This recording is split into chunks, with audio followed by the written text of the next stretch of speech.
ప్రత్యేక చట్టాన్ని వెంటనే అమలుపరచాలి. ప్రత్యేక చట్టాన్ని వెంటనే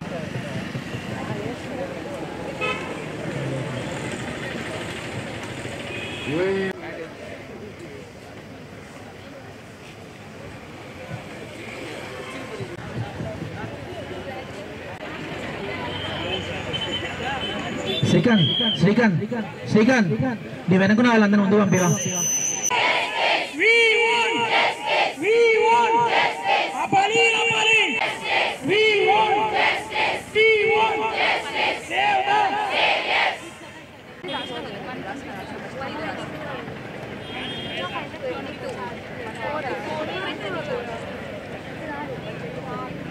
శ్రీధర్ అయిపోయింది అటెండెన్స్.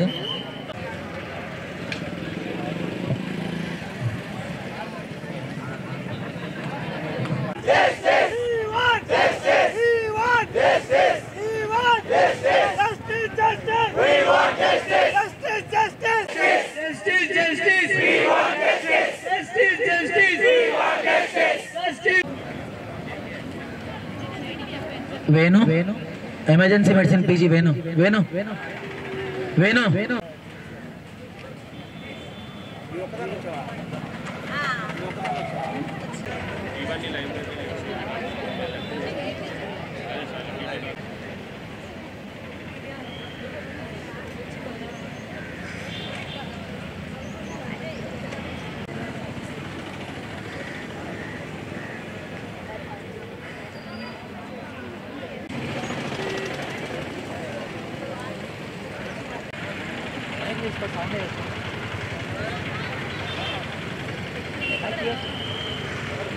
ఇది వైద్యులు చేసే మన అందరి కోసం గెలిచే వరకు ఆగదు. ఇంకా కోసం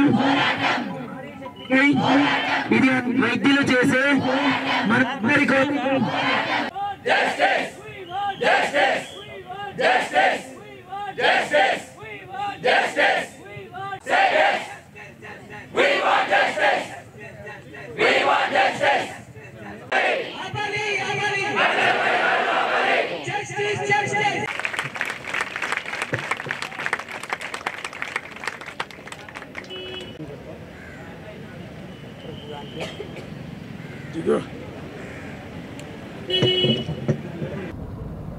ఈరోజు ఎందుకు జరుగుతున్న ఈ సంఘటనలు మహిళల మీద అనేది ప్రశ్నించుకోవాలా. వైద్య వృత్తే కాదు, డాక్టర్స్లోనే కాదు, అమ్మాయిలు బయటికి వెళ్తే సేఫ్టీ లేని పొజిషన్ ఉంది. ముఖ్యంగా దీని మీద చట్టాలు మారాల్సిన అవసరం ఉంది.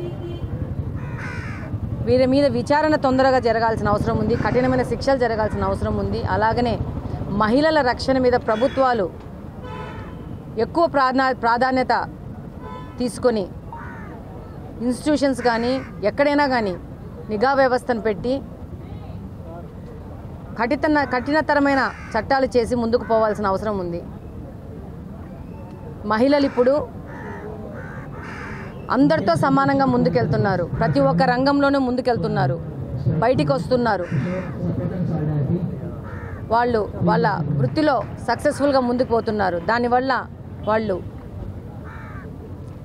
రాత్రి పగళ్ళు పని చేయాల్సిన అవసరం ఉంది, నైట్ డ్యూటీస్ చేయాల్సిన అవసరం ఉంది. ఏదంటే ఆ టైంలో బయటికి పోవాల్సిన అవసరం ఉంది. చట్టాలు ఎప్పుడో తయారు చేశారు, దాన్ని బట్టి నడుస్తుంది సమాజం. ఇప్పుడున్న పరిస్థితికి చట్టాలు మారాల్సిన అవసరం ఉంది, సెక్షన్స్ మారాల్సిన అవసరం ఉంది, ప్రభుత్వ విధానం కూడా మారాల్సిన అవసరం ఉంది. మహిళల రక్షణ దిశగా ప్రత్యేక దృష్టి సారించి వెళ్లాల్సిన అవసరం ఉంది. డెఫినెట్గా ఈ యొక్క విషయం మీద మేము ముందుకెళ్ళి పనిచేయడం జరుగుతుంది. అలాగనే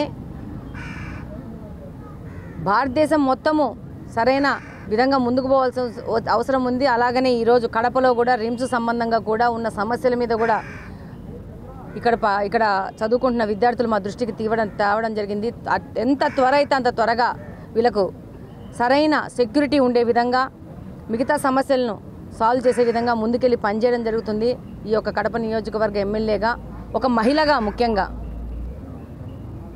కడపలో మహిళల రక్షణ దిశగా పనిచేయడం జరుగుతుంది. అలాగనే ముఖ్యమంత్రి గారి దృష్టికి తీసుకెళ్తాము. ఎక్కడ లోటుపాట్లు ఉన్నాయి దీనివల్ల, వీటన్నింటినీ సరిదిద్దాల్సిన అవసరం ఉంది. ఏదో సంఘటన జరిగినాక మనము పోరాటం చేయడం కాదు, సంఘటన జరగకుండా జాగ్రత్తలు తీసుకోవాల్సిన అవసరం ఉంది. మహిళల సేఫ్టీ అనేది ప్రభుత్వ ప్రధాన లక్ష్యంగా ముందుకెళ్లాల్సిన అవసరం ఉంది. ఈ మధ్య జరిగిన అసెంబ్లీలో చంద్రబాబు నాయుడు గారు వైట్ పేపర్ కూడా రిలీజ్ చేయడం జరిగింది. ఏ విధమైన సమస్యలు ఉన్నాయని చెప్పేసి వీటన్నిటి మీద మళ్ళా ఒక పెద్ద లెవెల్లో చర్చ జరిగి వీటి మీద ప్రభుత్వం ముందుకు పోయే విధంగా మేము కూడా ముందుకెళ్ళి ఆయనకు ఒక వినతి పత్రం అందిస్తాము. అలాగనే రిమ్స్లో ఉన్న సమస్యల మీద కూడా డెఫినెట్గా అతి త్వరలో ఈ సమస్యల పరిష్కార దిశగా ముందుకెళ్తాము. ఈ యొక్క ఘటన మీద ప్రతి ఒక్కరూ ఒక బ్లాక్ డే ప్రకటించుకొని ముందుకు పోవాల్సిన అవసరం ఉంది. అలాగనే సమాజంలో కూడా పిల్లలకి, ముఖ్యంగా మగపిల్లవాళ్ళకి కౌన్సిలింగ్ జరగాల్సిన అవసరం ఉంది. ఏంటి సమాజము, ఎలా ఉండాలా, మహిళలతో ఎలా ఉండాలా ఏంటి అనేది స్కూల్ ఎడ్యుకేషన్ నుంచి వీళ్ళకు నేర్పాల్సిన అవసరం ఉంది. పెద్ద ఎత్తులో మార్పులు చేయాల్సిన అవసరం ఉంది. ఈ సందర్భంగా నేను తెలియజేసుకుంటున్నాను. Thank you. కేంద్ర ప్రభుత్వం ఒక యాక్ట్ తెచ్చింది, దాంట్లో డాక్టర్స్ లేరు, వాళ్ళని కూడా యాడ్ చేస్తే మాకు కొంత సెక్యూరిటీ వస్తుంది. డెఫినెట్గా ఇందాక ఇచ్చిన వాళ్ళ రిప్రజెంటేషన్లో అది ఉంది. డాక్టర్స్ లేరు, ప్రతి ఒక్కరూ ఉన్నారని చెప్పి దీని మీద డెఫినెట్గా చంద్రబాబు నాయుడు గారి దృష్టికి తీసుకెళ్లేసి, మా యొక్క కూటమిలో మంత్రుల దృష్టికి తీసుకెళ్లేసి, కేంద్ర ప్రభుత్వం ఉన్న మంత్రుల దృష్టికి తీసుకెళ్లి దీని మీద చర్చ పెట్టే విధంగా మేము ముందుకెళ్ళి పనిచేయడం జరుగుతుందని ఈ సందర్భంగా తెలియజేస్తున్నాను. They have responded well and వాళ్ళు మాకు లైట్స్ కూడా వేపించారు. బట్ ఫర్దర్గా ఇంకా లైట్స్ వేపించాల్సి ఉంది. మాకు డ్యూటీ డాక్టర్ రూమ్స్ ప్రొవైడ్ చేయించాల్సి ఉంది. ఎస్పెషల్లీ సెక్యూరిటీ గార్డ్స్, ఐసీయూ దగ్గర, క్యాజువాలిటీస్ దగ్గర security guards with intact CCTV cameras కూడా ఇవి. బికాజ్ మెడిసిన్లో ఒక సేయింగ్ ఉందండి మాకు, prevention is better than cure అంటాం మేము ఎప్పుడైనా కూడా. సో ఇప్పుడు అక్కడ ఒక ఇన్సిడెంట్ జరిగింది కాబట్టి ఇక్కడ మనము మన హాస్పిటల్లో రేపు కడప రిమ్స్లో ఏమి జరగకుండా ఉండడానికి మేము ఈ సిచ్యువేషన్ వచ్చింది కాబట్టి మాకు ఈ డిమాండ్స్ ఉన్నాయి, మేము ఇవన్నీ ఫేస్ చేస్తున్నామని చెప్పుకుంటున్నాము. Hope that our problems will get solved. And ఇంకో విషయం కూడా, డాక్టర్ పేషెంట్ రేషియో ఇండియాలో తీసుకుంటే ఒక డాక్టర్కి 900 మంది పేషెంట్స్ ఉంటారు. అంటే ఇప్పుడు ఆమె ఒక్క డాక్టర్ బతికి ఉంటే ఎంతమంది పేషెంట్స్ ప్రాణాలని కాపాడి ఉండగలిగేదో అది మీ ఇమాజినేషన్కే మేము వదిలేస్తున్నాము. అటువంటి మా డాక్టర్స్కే ఈరోజు ప్రొటెక్షన్ లేదు. అందుకే మేము సెంట్రల్ ప్రొటెక్షన్ యాక్ట్ అనేది ఖచ్చితంగా యాజ్ సూన్ యాజ్ పాసిబుల్ ఇంప్లిమెంటేషన్లోకి రావాలని కూడా కోరుకుంటున్నాము. And last but not the least, ఇంత పీస్ఫుల్గా మేము ప్రొటెస్ట్ అండ్ ర్యాలీస్ చేస్తున్నా కూడా చాలామంది థ్రెటన్ చేస్తున్నారు. పీస్ఫుల్గా ప్రొటెస్ట్ చేసే పీపుల్ మీద మాబ్ అటాక్స్ జరుగుతున్నాయి. సోషల్ మీడియాలో జరిగే వాళ్ళ మీద కూడా మాబ్ అటాక్స్ జరుగుతున్నాయి. సో దాట్స్ వై మేము ఒకటైతే రిమైండ్ చేయాలనుకుంటాం, మేము డే 1 నుంచి డెడ్ బాడీస్తో డీల్ చేస్తాం. మేము బోన్స్ అండ్ స్కెలిటన్స్ పక్కన పెట్టుకొని మేము పడుకుంటాం చదువుకునేటప్పుడు ఫస్ట్ ఇయర్ ఆఫ్ అనాటమీలో. తర్వాత ఎన్నో స్లీప్లెస్ నైట్స్ ఉంటాయి మాకు because of night duties and exams. తర్వాత పేషెంట్ కొలాప్స్ అయితే బ్లింక్ ఆఫ్ అ సెకండ్ కూడా వెయిట్ చేయకుండా మేము జంప్ చేసి సిపిఆర్ చేస్తాం, పేషెంట్ని సేవ్ చేస్తాం. సో ఎక్కడో ఒక్కొక్కడ మేము గట్టోళ్ళమే. సో మాకు పేషెన్స్ ఉంటుంది, పేషెన్స్ అయితే మాకు ఖచ్చితంగా ఉంటుంది. గట్టోళ్ళం అయితే మేము గట్టోళ్ళమే. So please don't try to threaten us and please try to support our noble cause. That's our small and only one request. మేము ఇప్పుడు చేసేదైతే స్ట్రైక్ అందరికీ చాలా రోజుల నుంచి తెలుసు. బట్ ఎవరి వరకు తెలుసు అంటే డాక్టర్స్ ఫ్రెటర్నిటీ వరకు మాత్రమే తెలుసు అండి మేము ఎందుకు స్ట్రైక్ చేస్తున్నాం అనేది. కోల్కతాలో జస్ట్ పల్మనరీ మెడిసిన్ చేస్తున్న సెకండ్ ఇయర్ పీజీ రెసిడెంట్ పైన ఏదైతే దుర్ఘటన జరిగిందో దానిని వ్యతిరేకిస్తూ ఆ అమ్మాయికి జస్టిస్ జరగాలి అని చెప్పేసి ప్రతి ఒక్క స్టేట్లో ఉన్న జూడాలందరం కూడా తనకి సపోర్ట్గా స్ట్రైక్స్ చేస్తున్నాము. ఫస్ట్ ఎలెక్టివ్స్ మాత్రమే బాయ్కాట్ చేయాలనుకున్నాము. బట్ ఏమైందంటే 3000 మంది ఆ కాలేజ్లో ఆ రోజు వాళ్ళ మీద పడినప్పుడు వాళ్ళ స్టేట్ ఆఫ్ మైండ్ ఎలా ఉంటుంది, ఎంత భయపడి ఉంటారో మనందరికీ తెలుసు. దానికోసమే ఐఎంఏ వాళ్ళు కూడా మాకు సపోర్ట్గా వచ్చారు.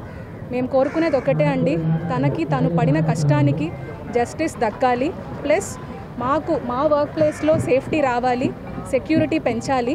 సో మేము ఇక్కడ ఎలాంటి కష్టాలు పడకుండా మా వర్క్ మేము చేసుకోవాలి. డాక్టర్స్ అంటే దేవుళ్ళు కాదండి, మేము మనుషులమే, మాకు కష్టాలు ఉంటాయి, మాకు కూడా సేఫ్టీ కావాలి. సో మా బాధను కూడా అర్థం చేసుకొని మీరందరూ మాకు సహకరించాలి. ఒక విషయం అక్కడ ఏం జరిగిందో ఆ అమ్మాయికి ఒక్కటే కాకుండా యాక్షన్ తీసుకోకపోతే అబ్బాయిలందరూ ఇలానే బిహేవ్ చేస్తారేమో అన్న భయం కూడా మా అందరిలో ఉంది ఇప్పుడు. ఎందుకంటే అసలు ఇంత జరుగుతుంది, ఇంత స్ట్రైక్ చేస్తుంటేనే ఎవరు రెస్పాండ్ అవ్వకపోతే ఫ్యూచర్లో ఇంకొక మనిషికి ఇంకో అమ్మాయికి జరిగితే ఎవరు రెస్పాండ్ అవుతారు, ఎవరు ముందుకు వస్తారు మాట్లాడడానికి? ఒకవైపు ఇవన్నీ జరుగుతుంటే ఇంకోవైపు చాలా రేప్ కేసులు ఇవే రిపోర్ట్స్ వస్తూనే ఉన్నాయి, ఇంకా న్యూస్లో చాలా జరుగుతున్నాయి. ఈ 2-3 డేస్గానే 2-3 మెంబర్స్ బయటకు వచ్చిన ఇన్ఫర్మేషనే 2-3 మెంబర్స్ ఇంకా రేప్ అయ్యారని. అది కాకుండా ఇంకా ఎన్ని జరుగుతున్నాయి? అసలు ఎందుకు ఎవరికి భయం లేదు? అంటే చట్టం ఏం యాక్షన్ తీసుకోవట్లేదనే కదా ఎవరికి భయం లేదు. సో ఏదైనా కంపల్సరీ యాక్షన్ తీసుకోవాలి. నెక్స్ట్ టైం ఇంకే అమ్మాయికి ఇలా కాకూడదని కోరుకుంటున్నాం. మాకు ఫస్ట్ సెంట్రల్ ప్రొటెక్షన్ యాక్ట్ అనేది రూల్స్ స్ట్రిక్ట్గా రావాలండి. సెక్యూరిటీని పెంచాలి హాస్పిటల్లో. మేము పర్సనల్గా ఎవ్రీ డాక్టర్ ఫేస్ చేస్తున్నారు ప్రాబ్లమ్స్. మేము ఒక డెత్ డిక్లేర్ చేయాలన్నా కూడా చాలా భయపడుతున్నాం, పేషెంట్స్ మా పైన ఎలా రియాక్ట్ అవుతారని.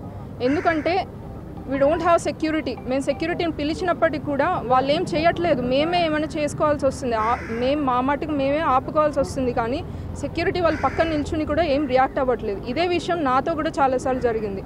Every doctor has face these issues. ప్రతిసారి we have faced it many times. So మాకు ఇప్పుడు కంపల్సరీ స్ట్రిక్ట్ రూల్స్ రావాలి. ఇంకొకసారి ఎవరు మా పైన చెయ్యెత్తడానికి కూడా భయపడేలా ఉండాలి. చెయ్యెత్తితే ఎలాంటి కాన్సిక్వెన్సెస్ ఉంటాయి అన్నది వాళ్ళకి తెలిసేలా ఉండాలి. అంత స్ట్రిక్ట్గా రూల్స్ రావాలని చెప్పి నేను కోరుకుంటున్నాను. అసలు ఎవరు చేశారన్నది కూడా బయటికి రావట్లేదు. ఎందుకు ఎవరు ఇదంతా ప్రొటెక్ట్ చేస్తున్నారు అంటే చేసిన వాళ్ళని ఎందుకు అలా ప్రొటెక్ట్ చేస్తున్నారు అన్నది కూడా మాకు అర్థం కావట్లేదు. సో అక్కడ ఇన్వాల్వ్ అయిందైతే ఒక్కరని కాదు, మాకు అది క్లియర్గా పోస్ట్మార్టం రిపోర్ట్స్లో చాలా క్లియర్గా మోర్ దెన్ 1 ఇన్వాల్వ్ అయ్యారని తెలుస్తుంది. సో ఎందుకు వాళ్ళని ప్రొటెక్ట్ చేస్తున్నారు అన్నది కూడా మేము దానికోసం కూడా అడుగుతున్నాం.